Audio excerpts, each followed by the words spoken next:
ಅಂತ ಹೇಳ್ತಾರೆ ಅಂದರೆ ಒಂದು ಅನುಕೂಲ ಸಿಂಧುತ್ವ ಅಂತ ಹೇಳ್ತಾರಲ್ಲ, ಆ ಮ್ಯಾರೇಜ್ ಆಫ್ ಕನ್ವೀನಿಯನ್ಸ್. ನಮಗೇನೋ ಗೆಲ್ಲಬೇಕು ಅಂತ ಬಂದಾಗ ಅಲಯನ್ಸ್ ಅನ್ನೋದು ನಾವು ಅಂತ ಒಂದು ಸ್ಪಷ್ಟತೆ ಇಟ್ಕೋಬೇಕು ಅವರು ಕಾಂಗ್ರೆಸ್ನವರು.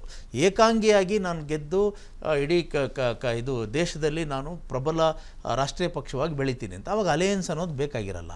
ಅಲಯನ್ಸ್ ಅಂತ ಮಾಡ್ಕೊಂಡ್ಮೇಲೆ ಅದಕ್ಕೆ ಒಂದು ಅಲಯನ್ಸ್ ಧರ್ಮ ಅಂತ ಒಂದಿರುತ್ತೆ. ಅಂದರೆ ಒಂದು ಏನದು ಮೈತ್ರಿ ಧರ್ಮ ಅಂತ ಇರುತ್ತೆ ಅಲಯನ್ಸ್ ಪಾಲಿಟಿಕ್ಸಲ್ಲಿ. ಅದನ್ನು ಅವ್ರು ಪಾಲಿಸೋದಿಲ್ಲ. ಫಾರ್ ಎಕ್ಸಾಂಪಲ್ ಮಧ್ಯಪ್ರದೇಶದಲ್ಲಿ ಇವರು ಇಂಡಿ ಅಲಯನ್ಸ್ನ ಪಾರ್ಟ್ನರ್ಸ್ ಇದ್ದರು. ಯಾರು? ಸಮಾಜವಾದಿ ಪಾರ್ಟಿನ ಹೆಂಗೆ ಸ್ನಬ್ ಮಾಡಿದ್ರು? ಅವ್ರು ಗೆದ್ದಂಥ ಸೀಟ್ಗಳು 4 ಇತ್ತು, ಅದಕ್ಕೆ ಕೊಡಲಿಲ್ಲ ಅವರು. ಅದರ ಪರಿಣಾಮ ಏನಾಯಿತು? ಮಧ್ಯಪ್ರದೇಶದಲ್ಲಿ ಸೋತರು. ಇವತ್ತು ಹರಿಯಾಣದಲ್ಲಿ ಆಮ್ ಆದ್ಮಿ ಪಾರ್ಟಿ, ನನಗೂ ಆಶ್ಚರ್ಯ ಆಯಿತು, ಆಮ್ ಆದ್ಮಿ ಪಾರ್ಟಿ ಜೊತೆ ಅಟ್ಲೀಸ್ಟ್ ಯಾಕೆ ಅಲಯನ್ಸ್ ಮಾಡ್ಕೊಳ್ಳಿಲ್ಲ? ಯಾಕಂದರೆ ಆಮ್ ಆದ್ಮಿ ಪಾರ್ಟಿ ಬಂದು ಇಂಡಿಯಾ ಇದು ಕೂಟದಲ್ಲಿ ಇದ್ದಂಥದ್ದು.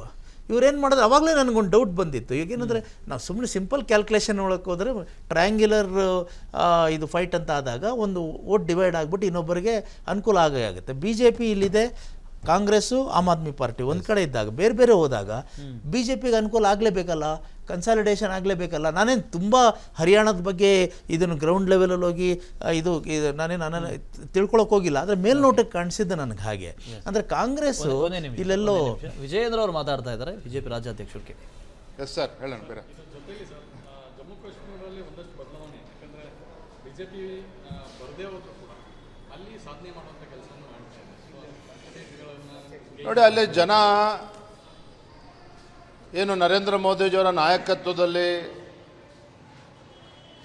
ಯಾವ ಜಮ್ಮು ಕಾಶ್ಮೀರದಲ್ಲಿ ಅಭಿವೃದ್ಧಿ ಅಂತ ಹೇಳಿದ್ರೆ ಏನು ಅಂತಲೂ ಕೂಡ ಗೊತ್ತಿರಲಿಲ್ಲ ಸ್ವಾತಂತ್ರ್ಯ ಬಂದ ಇಷ್ಟು ವರ್ಷಗಳಲ್ಲಿ. ಆದರೆ ಮೋದಿಜಿಯವರ ಒಂದು ಸಂಕಲ್ಪ ಜಮ್ಮು ಕಾಶ್ಮೀರದಲ್ಲೂ ಕೂಡ ಅಭಿವೃದ್ಧಿ ಕೆಲಸಗಳು ಯಾವ ವೇಗದಲ್ಲಿ ತೆಗೆದುಕೊಂಡು ಬಂದಿದ್ದಾರೆ.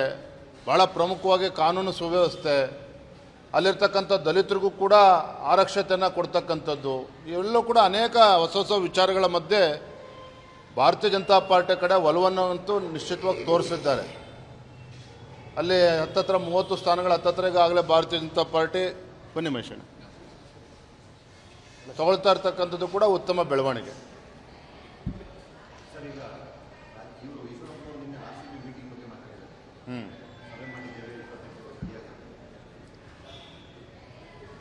ಗೌರವಾನ್ವಿತ ಈಶ್ವರಪ್ಪನವರು ಹಿರಿಯರಿದ್ದಾರೆ. ನಿನ್ನೆ ದಿನ ಅವರ ಸರ್ ಮುಂದುವರಿಸಿ ಸರ್. ಸೊ ಹಾಗಾಗಿ ಅಲ್ಲಿ ನನಗನ್ಸೋದೇನಂತಂದರೆ ಕಾಂಗ್ರೆಸ್ನವರು ಇಲ್ಲಿ ಮೈತ್ರಿ ಧರ್ಮವನ್ನು ಪಾಲಿಸಿದ್ರೆ ಇನ್ನೊಂದು ಸ್ವಲ್ಪ ಸ್ಟ್ರಾಂಗ್ ಆಗ್ತಾ ಇದ್ರೇನೋ, ಇಲ್ಲದೆ ಹೋದರೆ ಮೈತ್ರಿ ನನ್ನ ಇದು ವೈಯಕ್ತಿಕ ಅಭಿಪ್ರಾಯ ಏನು ಗೊತ್ತಾ, ಯಾವುದೇ ಪಾರ್ಟಿ ರಾಷ್ಟ್ರೀಯ ಪಾರ್ಟಿ ಅದು ಮೈತ್ರಿ ಮಾಡ್ಕೊಂಡ ಕ್ಷಣ ದುರ್ಬಲ ಆಗುತ್ತೆ. BJP ಇವಾಗ JDS ಜೊತೆ ಮೈತ್ರಿ ಮಾಡ್ಕೊಂಡು ಹೋಗ್ತಾ ಇದೆಯಲ್ಲ ಇದು ಕರ್ನಾಟಕದಲ್ಲಿ 2028ರಲ್ಲಿ ಅದೇನು ಮಾಡುತ್ತೆ ಈಗ BJP ಹಾಗೇನೆ ಕಾಂಗ್ರೆಸ್ಸು ತಮಿಳ್ನಾಡಲ್ಲಿ ವೀಕ್ ಆಗಿದ್ದು ಮೈತ್ರಿಯಿಂದಾನೆ, BJP ಬಿಹಾರ್ನಲ್ಲಿ ವೀಕ್ ಆಗಿದ್ದು ಮೈತ್ರಿಯಿಂದಾನೆ, BJP ಮಹಾರಾಷ್ಟ್ರದಲ್ಲಿ ವೀಕ್ ಆಗಿದ್ದು ಮೈತ್ರಿಯಿಂದಾನೆ, BJP ವೀಕ್ ಆಗಿದ್ದು ಇದು ಪಂಜಾಬ್ನಲ್ಲಿ ಮೈತ್ರಿಯಿಂದಾನೆ. ಸೊ ಹಾಗಾಗಿ ಮೈತ್ರಿ ಅನ್ನೋದು ಒಂದು ರೀತಿ ಒಂದು ಲಯಬಿಲಿಟಿ. ಅದನ್ನು ರಿಯಲೈಸ್ ಮಾಡ್ಕೊಂಡಿದ್ರೆ ನೀವು ಸರಿಯಾಗಿ ಮಾಡ್ಕೊಳ್ಳಿ. ಮತ್ತು ಇಂಡಿಯಾ ಅಂತ ಯಾಕೆ ಮಾಡ್ಕೊಂಡ್ರಿ? ಇಂಡಿಯಾ ಅಂತ ಮಾಡ್ಕೊಂಡ್ಮೇಲೆ ಮೈತ್ರಿ ಧರ್ಮಕ್ಕೆ ಬೀಳಬೇಕಾಗತ್ತೆ. ಸೊ ಮಧ್ಯಪ್ರದೇಶ ರಾಜಸ್ಥಾನದಲ್ಲಿ ಸ್ವಲ್ಪ ಕೈ ಸುಟ್ಕೊಂಡ್ಮೇಲೆ ಹರಿಯಾಣದಲ್ಲಿ ಅದು ಸ್ವಲ್ಪ ಪಾಠ ಕಲಿಬೇಕಾಗಿತ್ತೇನೋ. ಈಗ ಒಂದು ವೇಳೆ ಅವ್ರು 50 ಸೀಟ್ ಗೆದ್ದರೂ ಕೂಡ ನಾನು ಇದೇ ಮಾತನ್ನೇ ಹೇಳೋದು, ಆಮ್ ಆದ್ಮಿ ಪಾರ್ಟಿಯನ್ನು ಜೊತೆನಲ್ಲಿ ಕರ್ಕೊಂಡು ಹೋಗದೇ ಇದ್ದಿದ್ದು ನನಗಂತೂ ಆಶ್ಚರ್ಯ ಆಯಿತು. ಬಟ್ ಸರ್, ಕಾಂಗ್ರೆಸ್ ಮೊದಲೇ ಹೇಳಿದ್ದು ಲೋಕಸಭೆ ಚುನಾವಣೆಗೆ ಮಾತ್ರ ನಮ್ಮ ಕೂಟ ಅಂತ.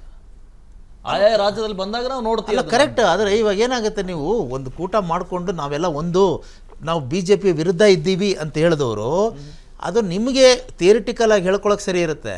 ನೀವು ಜನಗಳಿಗೆ ಏನು ಹೇಳ್ತೀರಾ ಅಂದರೆ ನೀವೇನಂತಂದ್ರೆ ಜನ ಈಗ BJP ಇದೆ, BJPಯ ಆಂಟಿ BJP ಶಕ್ತಿಗಳಿವೆ. ಆಂಟಿ BJP ಶಕ್ತಿಗಳು ಬೇರೆ ಬೇರೆ ಹೋದರೆ BJPಗೆ ಅನುಕೂಲ ಆಗುತ್ತಾ ಇಲ್ವಾ? ಅದೇ ಇದು ನೋಡಿ, ಶಿವಶಂಕರ್ ಸರ್ ಹೇಳ್ತಾ ಇರೋದ್ರಲ್ಲ, ಅದ್ರಲ್ಲಿ ಇದನ್ನು ಸಹ ಆಡ್ ಮಾಡ್ಬಿಡ್ತೀನಿ ನಾನು. JDS ನಿಮಗೆ ಇಲ್ಲ, ಯಾಕೆ ಅಂತ ಹೇಳಿದ್ರೆ ಈ ಹರಿಯಾಣದಲ್ಲಿ ಆಮ್ ಆದ್ಮಿಯನ್ನ ಪಕ್ಕಕ್ಕೆ ಬಿಸಾಕ್ಬಿಟ್ಟು ಏಕಾಂಗಿಯಾಗಿ ಕಾಂಗ್ರೆಸ್ ಅಲ್ಲಿ ನಿರ್ಧಾರವನ್ನ ಮಾಡುತ್ತೆ ನಿಂತ್ಕೋಬೇಕು ಅಂತ. ಅದಕ್ಕೆ ಕೆಲವು ಅಬ್ಜೆಕ್ಟಿವ್ಸ್ ಅನ್ನ ಹೇಳ್ಬಿಟ್ಟು ಹೇಳ್ತೇನೆ. ಅಲ್ಲಿ ಕಿಸಾನ್ ನೀವು ನೋಡಿದಿರಿ, OPS ಇರ್ಬೋದು ಅಥವಾ ಬೆಳೆ ಪರಿಹಾರ ಇರ್ಬೋದು, ಇವೆಲ್ಲದ್ರ ಬಗ್ಗೆ ದೆಹಲಿಗೆ ಮುತ್ತಿಗೆಯನ್ನು ಹಾಕಿದ್ರು ಇಡೀ ರೈತರು. ನೀವು ಸಹ ಟ್ರ್ಯಾಕ್ಟರ್ನ ತೋರಿಸ್ತಾ ಇದ್ದೀರಾ, ಎಷ್ಟು ಮುತ್ತಿಗೆ ಹಾಕಿದ್ರು ಅಂದ್ರು ಹೇಳ್ತಿರೋದು ಹರಿಯಾಣ ಅಂತ ಹೇಳಿದ್ರೆ ರೈತಾಪಿ ವರ್ಗ ಅಂತೇಳಿ ಇಡೀ ರಾಷ್ಟ್ರಕ್ಕೆ ಗೊತ್ತಾಗೋ ಥರ ಮಾಡಿಬಿಟ್ರು. ಅದರ ಒಂದು ಸದುಪಯೋಗವನ್ನು ಕಾಂಗ್ರೆಸ್ ಪಡ್ಕೋಬೇಕಾಗಿತ್ತು. ಅದು ಒಂದ್ ಕಡೆ ಇಟ್ಕೊಳ್ಳೋಣ. ದ ಸೆಕೆಂಡ್ ಒನ್ ಈಸ್ ಈ ಸೈನಿಕರ ಬಗ್ಗೆ ಅಲ್ಲಿ ಆದಂತ ಪೆನ್ಷನ್ ಯೋಜನೆಗಳು, ಅದನ್ನು ಸಹ ಕಾಂಗ್ರೆಸ್ ನಮಗೆ ಪ್ಲಸ್ ಆಗುತ್ತೆ ಅಂತ ಗುರುತಿಸಿದ್ದು. ಮೂರನೇದು ಕುಸ್ತಿಪಟುಗಳು, ರಾಷ್ಟ್ರಾದ್ಯಂತ ಅಲ್ಲ ಇಡೀ ಪ್ರಪಂಚಕ್ಕೆ ನಮ್ಮ ದೇಶದ ಒಂದು ಚೀಮಾರಿಯನ್ನು ಹಾಕ್ಸ್ಬಿಟ್ರಲ್ಲಿ, ಅದು ಅವರದೇ ಮಾಡ್ಕೊಂಡಂತ ತಪ್ಪಿಗೆ. ಇಲ್ಲಿ ಕಾಂಗ್ರೆಸ್ ಏನ್ ಮಾಡ್ತು ಅಂದ್ರೆ ಈ ಚುನಾವಣೆಯಲ್ಲಿ 30 ಜನಗಳನ್ನ VVIPs ಅಂತ ನೇಮಕ ಮಾಡಿಬಿಟ್ಟು ಅವರನ್ನ ಇಡೀ ಹರಿಯಾಣದಾದ್ಯಂತ ಬಿಟ್ಬಿಡ್ತಾರೆ. ಏನನ್ನ ನೀವೆಲ್ಲ ಹೋಗಿ ಕೂತ್ಕೊಂಡು ಆರಾಮಾಗಲ್ಲಿ, ಅದ್ರಲ್ಲಿ ಜಿಗ್ನೇಶ್ ಮೇನಾನಿ ಒಬ್ರು OBC ವೋಟನ್ನ ಸೆಲಿಬೇಕಂತೇಳಿ ನೀವು ಅಲ್ಲಿ ಹೋಗ್ಬಿಟ್ಟು ನೀವು ವರ್ಕ್ ಮಾಡಿ ಅಂತೇಳಿ. ಆದರೆ ಆಮ್ ಆದ್ಮಿಯನ್ನ ಯಾಕಲ್ಲಿ ಸೈಡ್ ಲೈನ್ ಮಾಡಲಾಯಿತು ಅಂತ ಹೇಳಿದ್ರೆ ಇದರೆಲ್ಲ ನಮ್ಗೆ ಸರಾಗುತ್ತೆ, ನಾವು ಬರ್ತೀವಿ ಅಂತೇಳಿ ಓವರ್ ಕಾನ್ಫಿಡೆನ್ಸ್. ಅದೇ ಕಾಂಗ್ರೆಸ್ ಪಕ್ಷ ಇಲ್ಲಿ ಈ ರೀತಿ ಮಾಡಿಬಿಟ್ಟು ಜಮ್ಮು ಕಾಶ್ಮೀರದಲ್ಲಿ ಅಬ್ದುಲ್ಲಾ ಕುಟುಂಬವನ್ನ ತಪ್ಪಿಬಿಡುತ್ತೆ. ಇಲ್ಲಿ ಆಮ್ ಆದ್ಮಿ ಬೇಕಾಗಿರ್ಲಿಲ್ಲ, ಅದೇ ಜಮ್ಮು ಕಾಶ್ಮೀರದಲ್ಲಿ ಅಬ್ದುಲ್ಲಾ ಕುಟುಂಬ ಬೇಕಾಗಿತ್ತು.